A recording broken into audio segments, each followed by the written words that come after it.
Hello and welcome back, Commanders and Commanderettes. Chesty Puller here with another War Commander video. This one is going to be, I think, my final video. This is for the Dogs of War 2 event. This is the best way to do the Commander set, and I think that this is a new meta because I started out in my first video using Braden, and then I realized that somewhere in my storage I had a bunch of escorts, and so I thought about that, and then you can't use air here. Air would be great if you could use air because this base doesn't have really any anti-air defenses. So what I do is I bring my Braden out, and the reason is I want the few anti-air defenses that are on aggressive. You see them here coming right now. These infantry will destroy your air, so you got to pull them out before, or draw them out before you do this. Okay, if you don't, you're going to be in trouble. But the first thing I do is get rid of the defense and the go-go bar, because those will give them extra defense. And you'll see here that the Braden's doing most of the work, and you know, the other units, you can spread them out too. In this video I didn't spread them out, but usually I do. I just decided to keep them all together this time. I'm testing to see which way is faster. It's faster if you spread them out, by the way. The escorts, it'll take them the entire time to take out one turret. You just leave them on one turret, and then you move your Braden around. He takes out most of the turrets, and then the Proteus takes out a couple of turrets by itself. So, but the Braden is the most powerful one, and after you take out the turrets, that's like your primary mission. Don't focus on anything else. Just take out the turrets, because those are the things that are going to cause damage to your Gus. Okay, not much damage, but who wants to go back to their base and repair? Because you know, there's so many turrets and it takes him so long. Even Gus, it takes him a while to get rid of the turrets. So he'll take some damage and you'll have to go back to your base and repair, and that just slows everything down. I don't want to do that. I don't think anybody else wants to do that. So just focus on the turrets. Take all of the turrets out. On this side there's 8, and on the other side I believe there's 5. 2 rails and 3 overwatches.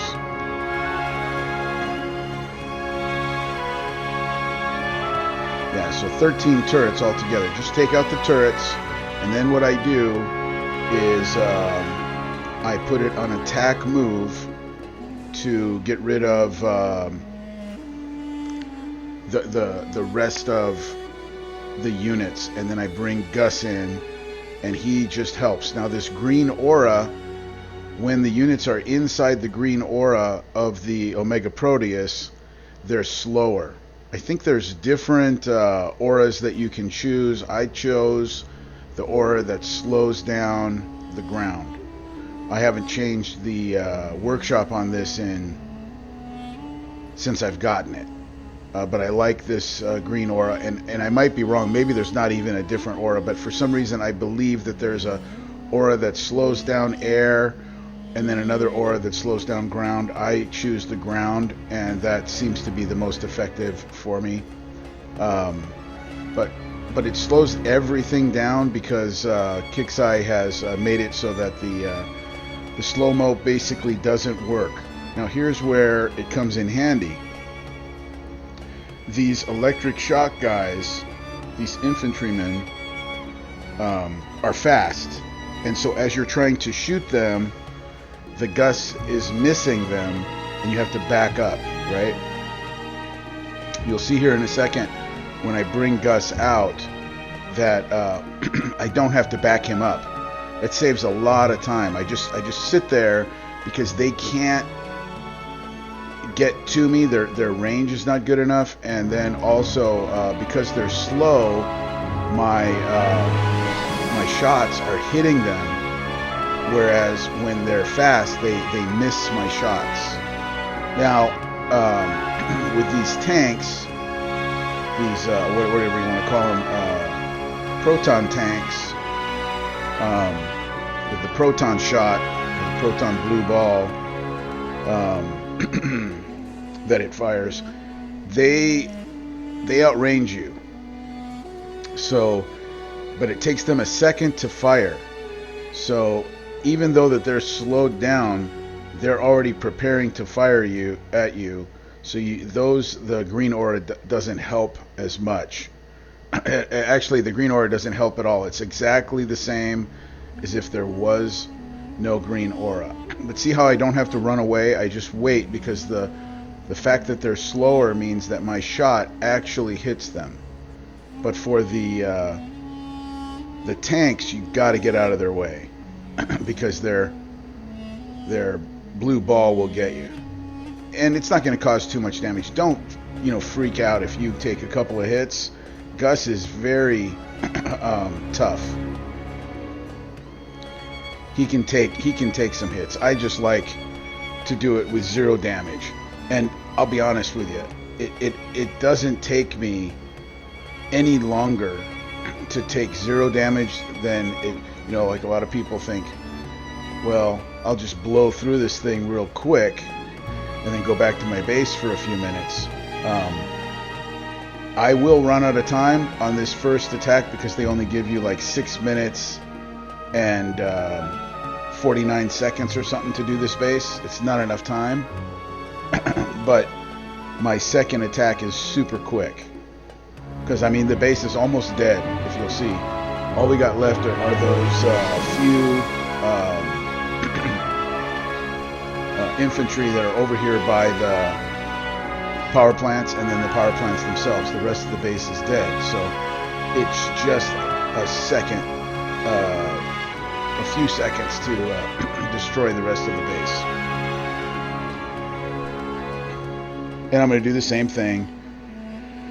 Bring these guys in and put them on attack move. If you don't know how to do attack move, it's you press the A and you'll get a red target there. If you get a white target like you see right here, that it's just moving.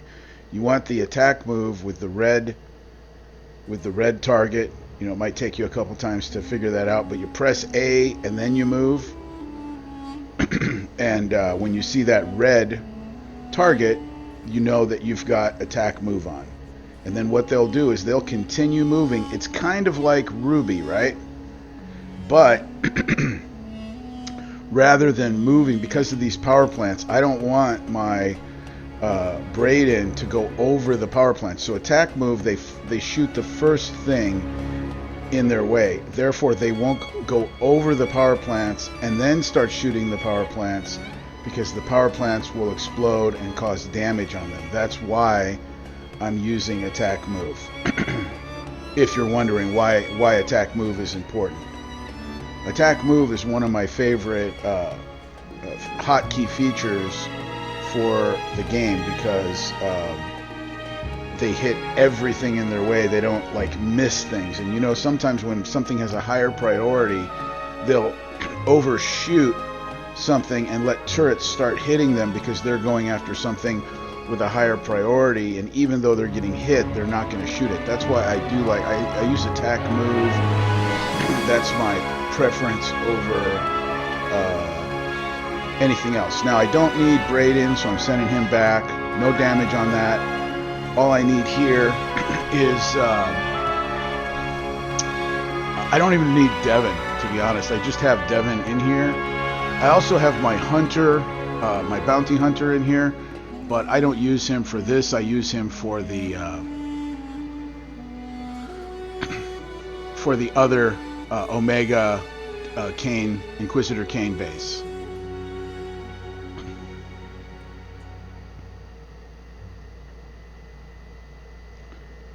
So you'll see that I'm just back and forth, but I don't wait for them to stop, because with those tanks, what they have to do is they have to come to a complete stop to fire. They can't move and shoot.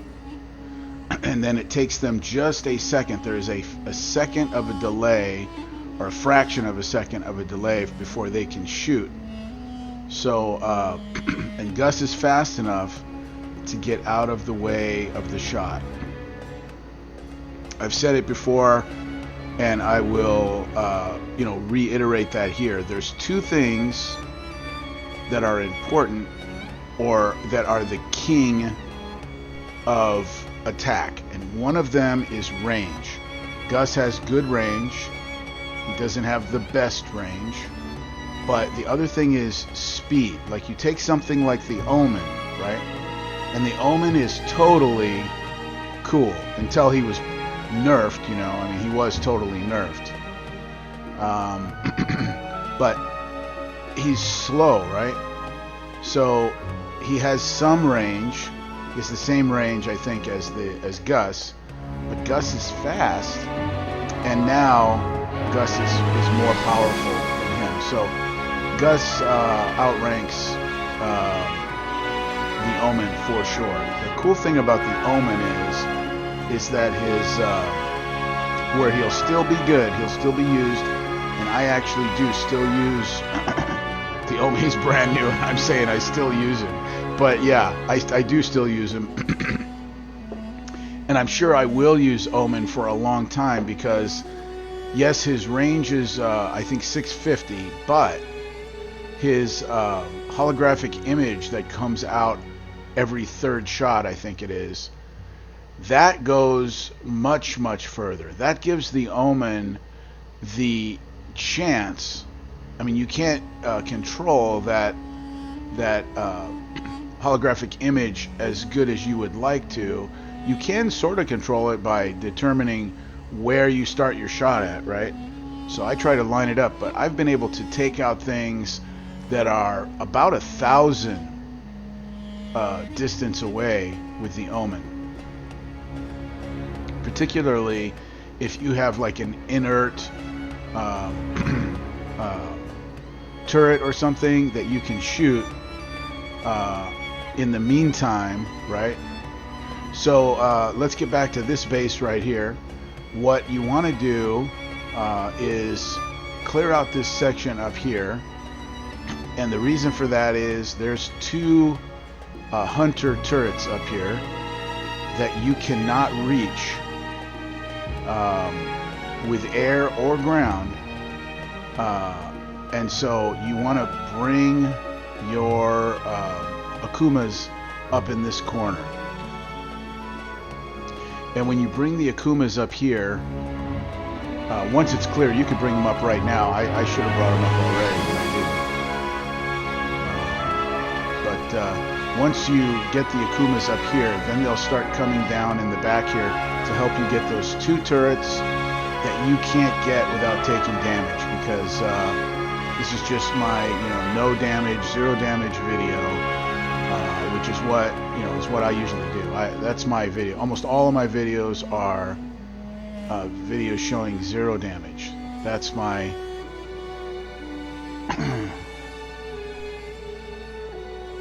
that's basically what my content is about: zero damage or free repair. And just the most efficient way, like every one of these bases, once you figure out the pattern, and there's a pattern, and I'm convinced of this, that KIXEYE does testing, and they make sure that you can, like, that's a requirement, I think, that you have to be able to do it. They don't tell you how to do it, but they do it in such a way that you can do it with zero damage. Because I've always been able to figure out a way to do it with zero damage, or at least free repair. Every single base.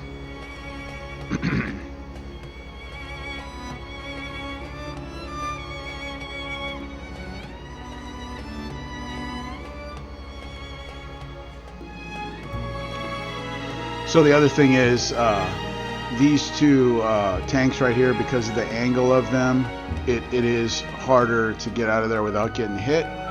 But with using the distraction of the fire outrunners, it does help. Now we want to take out a couple of these turrets here and all of the hunters,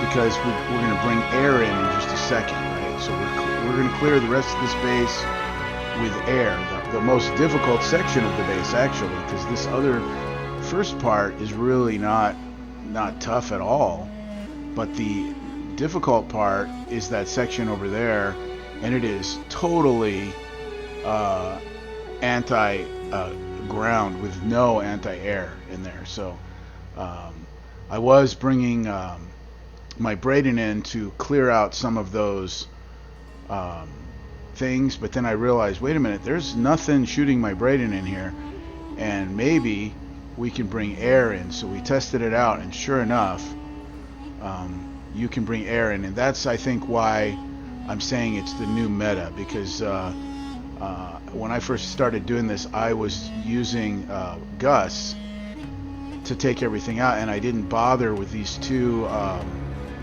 hunters back here. But now I'm using air, so I want to get those hunters out of there. Now I do believe that the what's it called? I have one air that can take a hit, and I think he doesn't take any damage from. And I'll use him here real quick. I'm trying to remember what his name is. Daedalus. So Daedalus, he doesn't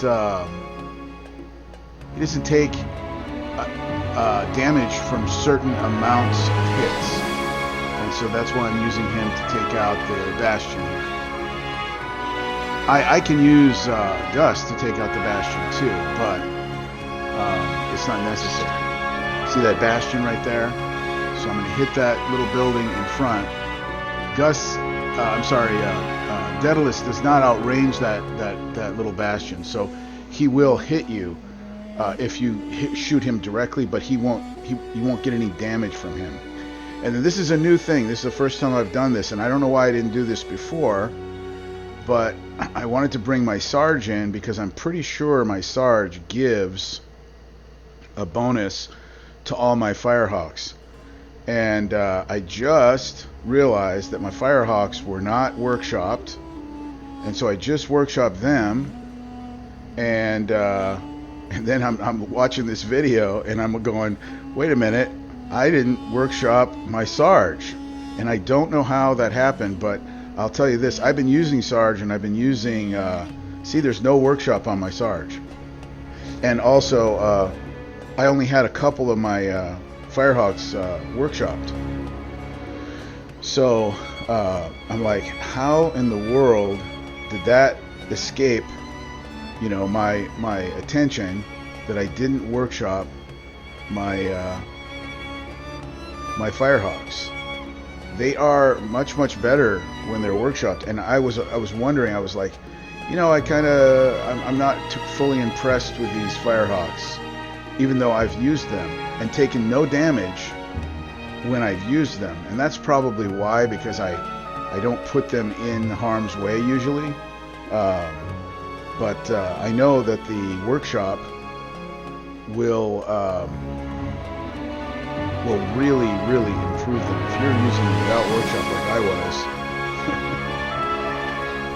So yeah, there you got the Akumas, you got the Devon. You don't need the Devon, and then the Gus. And I also have my Bounty Hunter, but I just use him for the faction assault bases. Which I will put out one more video for the faction assault bases. I've got a way of doing it, which is no damage, and it's a little bit time consuming, but I'll put that out next. And I'll show you a couple of things on the workshop here.